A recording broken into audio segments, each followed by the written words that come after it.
Bonjour à tous, je suis Julien Ducret, je suis consultant grand compte expert comptable chez Use depuis maintenant bientôt 3 ans et anciennement chef de mission et mémorialiste en cabinet d'expertise comptable. Use est ravi de participer à cette expérimentation et de pouvoir donc aider à la transformation numérique des TPE-PME. Donc, dans le cadre de cette expérimentation, si vous pensez que certains de vos clients TPE, PME pourraient être intéressés par une des fonctionnalités que je vais présenter, ou que vous êtes vous-même intéressé par l'industrialisation de l'activité de tenue de compte au sein du cabinet, n'hésitez pas à me solliciter. Vous avez donc mes coordonnées sur cette première slide. Pour donner un peu plus de contexte, donc le test sera mené sur une période de 20 jours que l'on pourra adapter si le besoin est un peu plus conséquent. Concrètement, donc vous allez me solliciter, on va requalifier vos besoins ensemble et en fonction, je vous ouvrirai l'application qui convient à partir d'une adresse mail que vous me communiquerez. Alors aujourd'hui, je vais essayer en 20 minutes de vous dire qui est Use, ce que l'on fait, et comment, dans le cadre de cette expérimentation, nous pourrons ensemble accompagner vos clients. Et on poursuivra sur une démonstration de l'outil et on finira sur une dizaine de minutes de questions-réponses.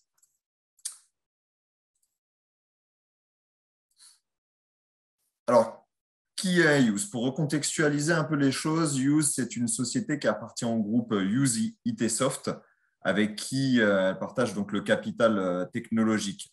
ITsoft, c'est une société qui a été créée dans les années 80, qui est cotée en bourse sur le marché Euronext depuis les années 2000 et qui se classe parmi les leaders mondiaux sur le marché de la reconnaissance automatique des documents au sens large.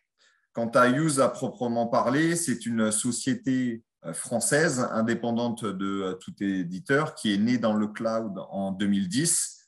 C'est-à-dire que nous hébergeons vos données sur nos serveurs et nos serveurs sont en France, en région parisienne, avec un plan de continuité d'activité en région d'Aix-en-Provence. C'est-à-dire que si un des deux sites venait à être défaillant, c'est le second qui prend le relais. Et nos serveurs sont hébergés chez Microsoft Azure. On a des bureaux en France et aux États-Unis. On enregistre plus de 50% de croissance par an.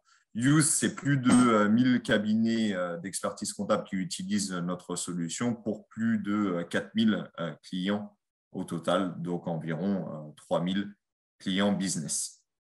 Et ici, le petit rectangle le plus important selon moi, c'est le rectangle rose où on parle de la réussite de Use, étant donné que l'on réinvestit 25% de notre revenu en R&D sur l'intelligence artificielle et le machine learning.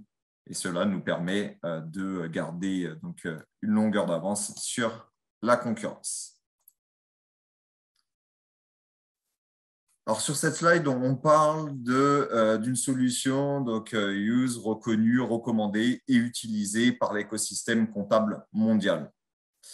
Donc, on voit donc les différents acteurs et éditeurs avec qui on a construit des partenariats. On voit également les réseaux avec lesquels on a construit également des partenariats. Sachez qu'on équipe également 9 des 10 plus grands cabinets d'expertise comptable en France. Et Use se voit également décerner régulièrement des awards.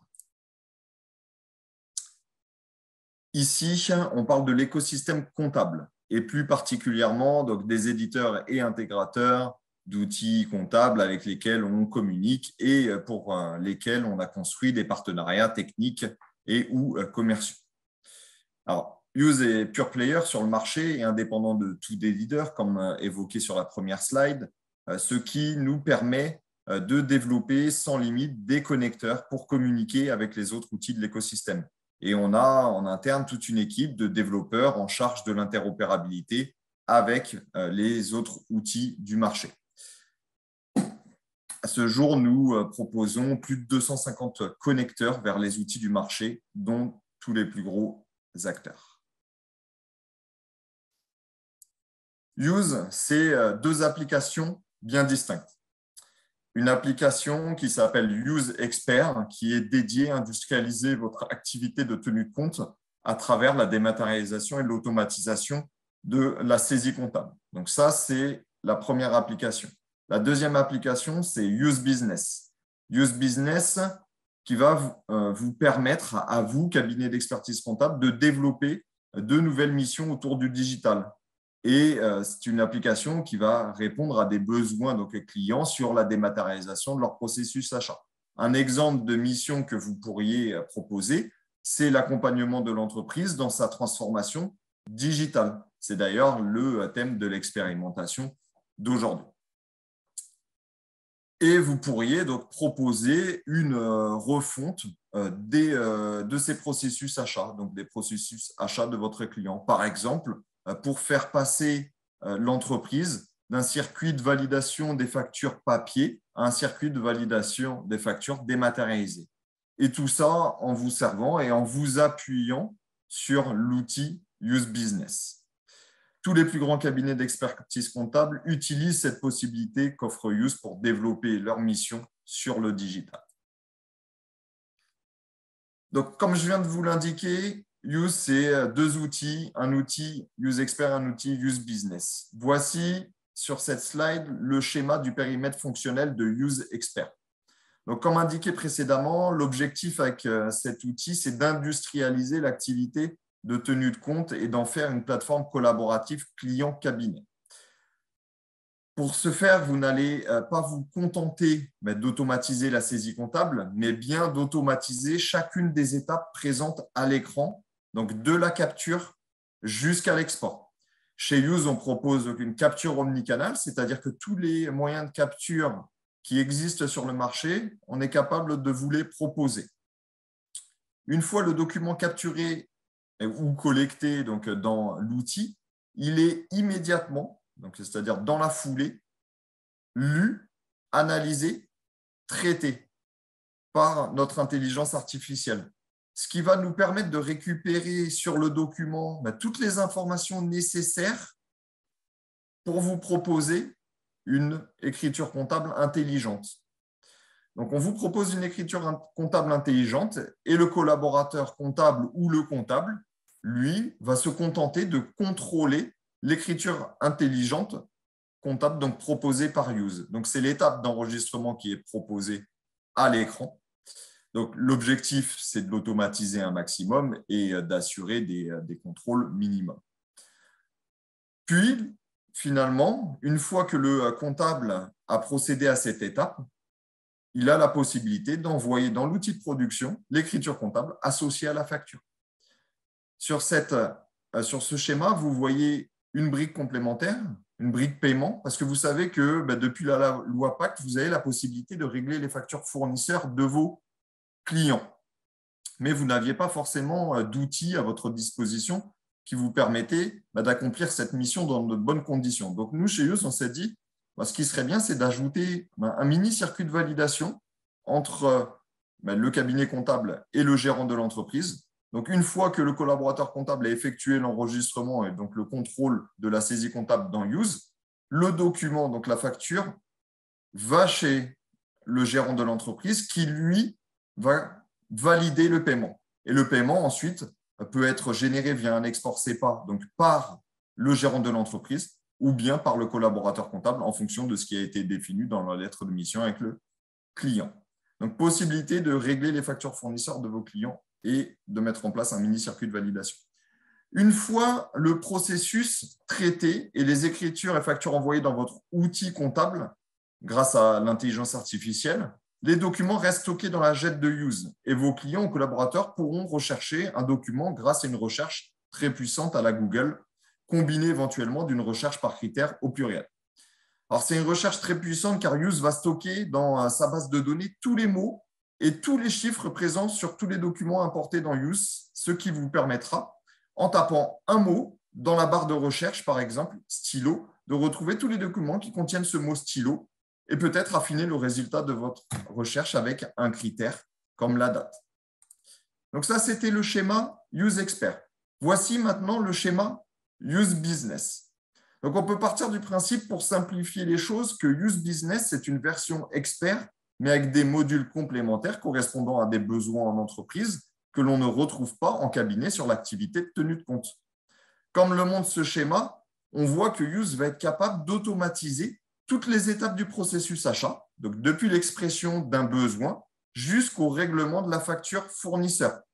Bien entendu, en passant par la génération d'une commande, le traitement comptable de la facture et sans oublier les circuits de validation ou de bons à payer. Comme sur la version expert, les documents restent stockés dans notre GED et vous pouvez les consulter en utilisant la recherche puissante qui est mise à votre disposition. L'outil étant responsive design, vous pouvez l'utiliser et donc faire vos recherches depuis un PC, une tablette ou un smartphone. Du coup, je vais passer à la démonstration du produit. Donc, je me connecte sur une page Internet. Ici, j'utilise Chrome comme navigateur, mais j'aurais très bien pu utiliser n'importe quel navigateur Internet, comme Safari, Internet Explorer, Mozilla ou autre. Lorsque je me connecte à l'outil, je me connecte sur une URL en HTTPS avec un cryptage en TLS. C'est le plus haut niveau de sécurité qui existe à l'heure actuelle sur Internet. Donc, c'est le même niveau de sécurité que lorsque vous vous connectez sur votre espace bancaire en ligne. Donc, je vais me connecter avec une adresse mail et un mot de passe. Et en fonction de mes droits dans l'outil, je vais avoir une vision plus ou moins limitée des documents et des actions auxquelles j'aurai accès. Ici, je vais me connecter en tant que comptable à l'outil.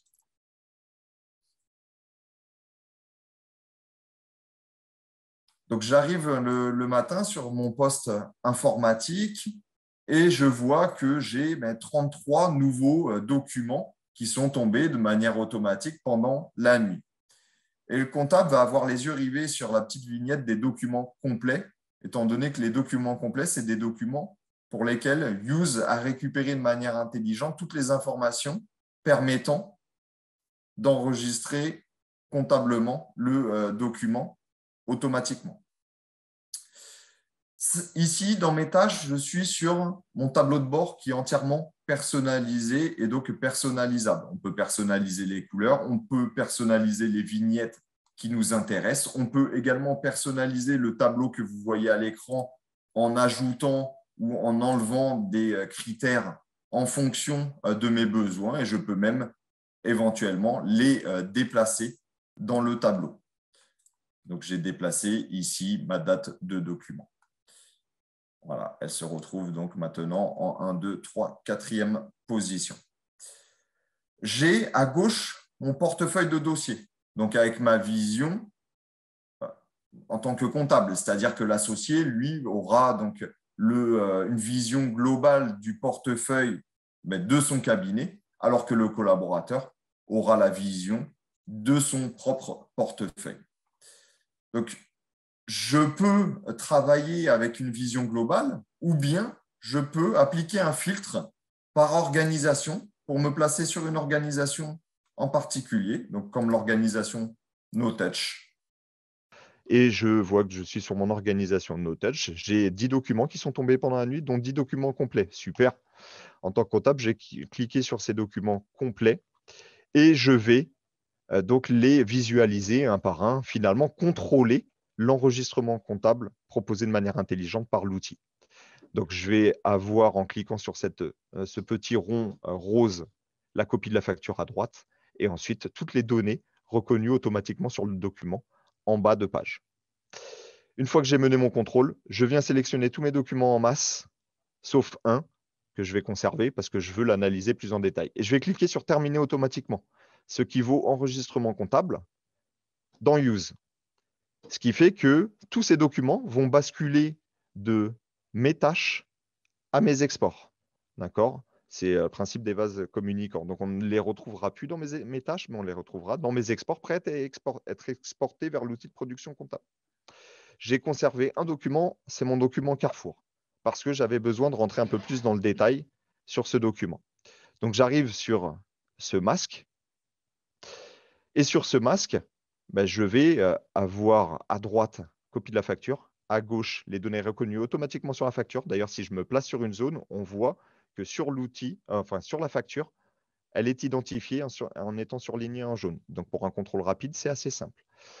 Donc, je survole toutes mes zones. Je vois que Use a reconnu tous les champs. D'ailleurs, si je tapais dans ma recherche le mot, par exemple, ici, sensitive, Use me retrouverait tous les documents qui contiennent le mot sensitive. On appelle ça une recherche full text ou une recherche à la Google ou une recherche par mots-clés. Et en bas de page, on a donc notre écriture comptable, donc saisie de manière intelligente, et l'écriture analytique. Donc là, sachez que j'ai 3 axes analytiques différents, mais je pourrais avoir jusqu'à 9 axes analytiques différents si je le souhaitais. Si je le souhaite, je peux aussi procéder à une imputation comptable différente de celle proposée par l'outil en venant sélectionner des cellules sur le document. Et je les ai sélectionnées au lasso avec ma souris. Et là, Use m'a fait l'addition des cellules que j'ai sélectionnées. C'est aussi valable si jamais je pointe avec ma souris des zones. Use me fait l'addition de ces zones. Et là, j'ai un petit contrôle de cohérence qui m'indique finalement que la saisie que je suis en train de faire n'est pas cohérente par rapport aux informations récupérées de manière automatique par Use sur le document. Je reviens sur ce qui était juste et je peux enregistrer le document. J'aurais très bien pu aussi donc laisser un commentaire à mon niveau en tant que comptable pour toutes les personnes qui suivront dans le circuit de validation. Donc, OK pour comptabilisation. Donc, il est horodaté, assigné à mon profil. J'enregistre et là, mon document va être envoyé dans mes exports si jamais on demande à ce que l'export comptable soit fait après l'étape d'enregistrement comptable. Et il va être également envoyé dans le circuit de validation vers mes collègues ou supérieurs hiérarchiques. On voit que maintenant, dans mes tâches, je n'ai plus rien à traiter pour l'organisation NoTouch, mais que dans mes documents à suivre, tous les documents sont tombés. Donc, je retrouve mon document Carrefour. Donc, si je me connecte en tant que valideur, je vais, alors, en tant que valideur, peut-être recevoir une notification par mail m'informant que j'ai des documents à valider dans Use. Donc, tout dépendra si le valideur se connecte régulièrement ou non à l'application. S'il connecte régulièrement, vous n'allez pas lui envoyer de notification. Donc, je retrouve bien ma facture Carrefour quand je me connecte en tant que valideur. Et là, le valideur, lui, il va faire les vérifications à son niveau. Donc, à son niveau, soit on lui demande des informations complémentaires, c'est-à-dire des informations à renseigner. Et là, il devra rentrer sur ce masque. Mais par contre, si on ne lui demande aucune information complémentaire, il pourra très bien valider les documents en masse sans avoir à rentrer sur le masque de validation sur lequel j'étais à l'instant. Ok, donc j'y retourne. Et donc à son niveau, le valideur, il peut envoyer peut-être un mail au fournisseur parce que il n'est pas d'accord avec le prix unitaire des articles sur cette facture. On a un petit peu de temps. Je ne sais pas si c'est ma connexion.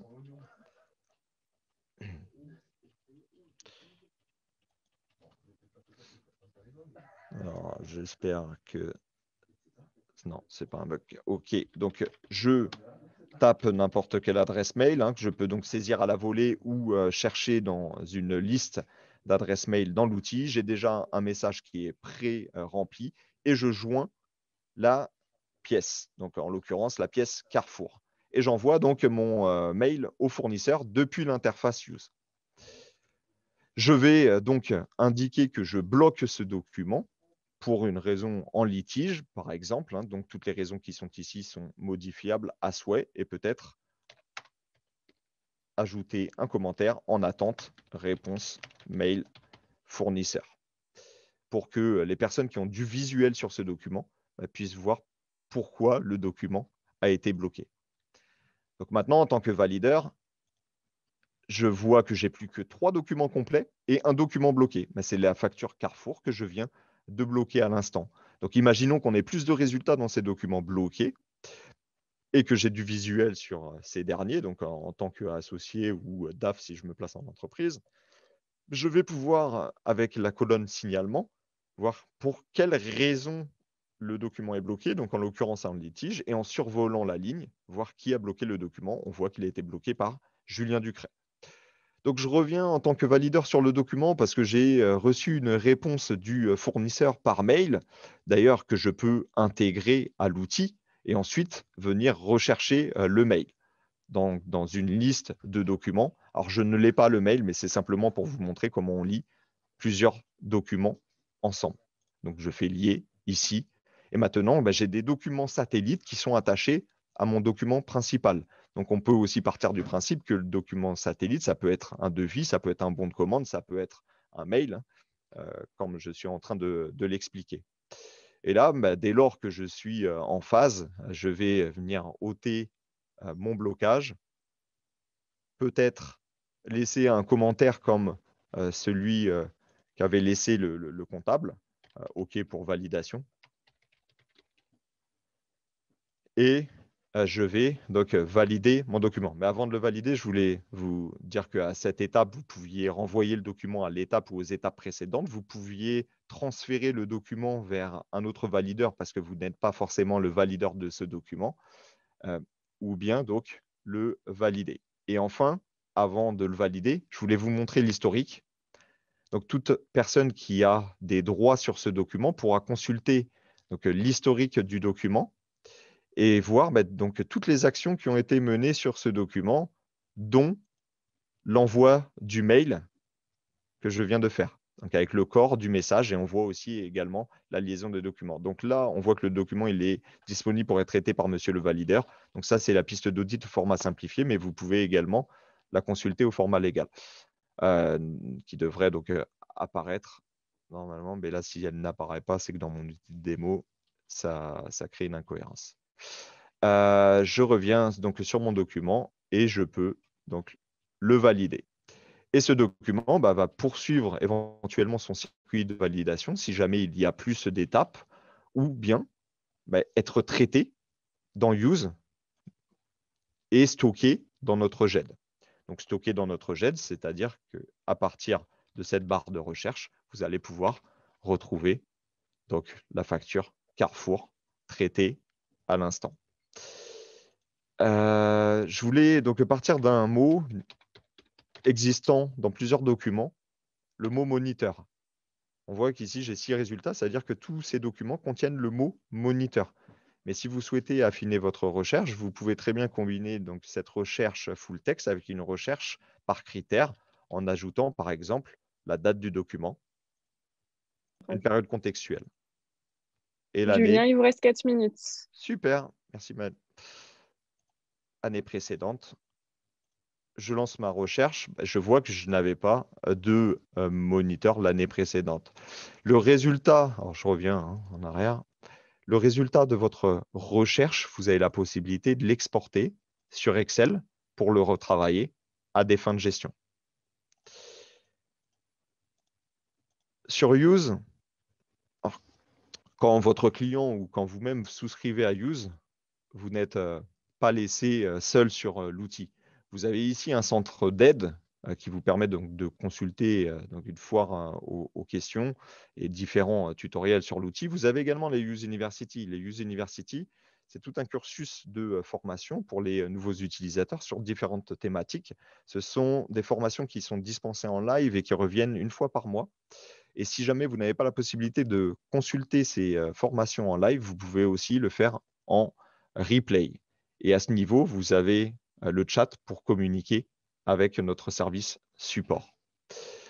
Enfin, il y a peut-être un petit onglet que je ne vous ai pas montré, c'est l'onglet Capture.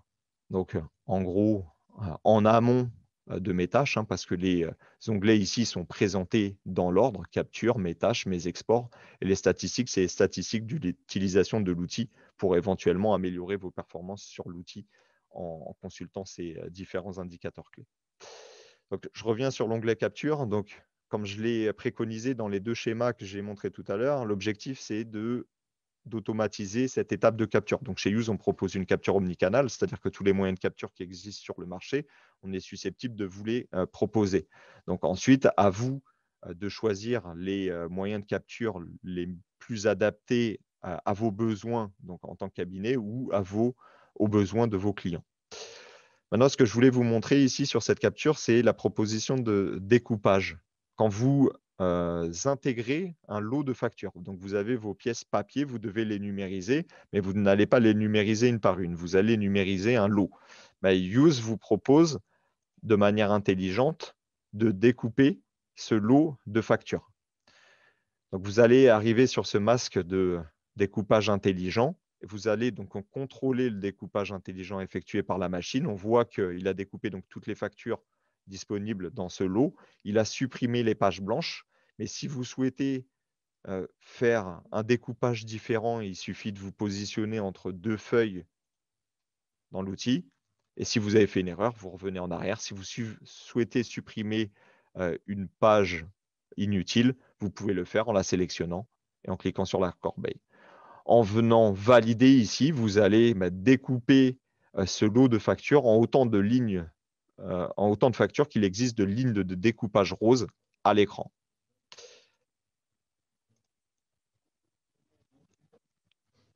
Voilà pour cette partie.